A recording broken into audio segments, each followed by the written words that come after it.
మొదటిది నాది లేకపోతే లేదు. అది వచ్చిన అంటే ఫస్ట్ ట్రాన్సాక్షన్ వెళ్తా చూడు, అది నాది.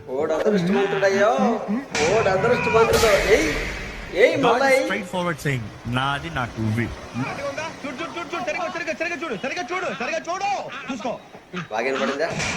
నాది నాకు ఇవ్వలేదు అనుకో, నీకు ఉండదు. నువ్వు ఉంచుకోదామంటే అది శాపంగా మారిపోతుంది. నాకు ఇవ్వనిది నీ దగ్గర ఉండడం లేదు, మెడ తిరిగిపోతుంది. అంటే నీకు లేదు, నాకు లేదు, నాకు లేకపోతే నీకు లేదు. నీకు లేదయ్యా, బలవంతం చేస్తావేంటి? లేదని చెప్తున్నాడు అయ్యా. ఆయనకి అర్థం చేసుకోండి అయ్యా. దశం భాగాలు నువ్వు ఇస్తావా ఇవని చెప్పేసి అడగరు. వాడికి చాలా అవాండాలండి, పాస్కల మీద పంట కోసే ప్రసక్తి లేదు. దేవునికి ఇవ్వవలసిన దశమ భాగం ఇవ్వకుండా మీరు ఆర్థికంగా వడ్డిల్లే ఛాన్స్ కూడా లేదంట అయ్యా. వాళ్ళకి స్థలం అమ్మకపోతే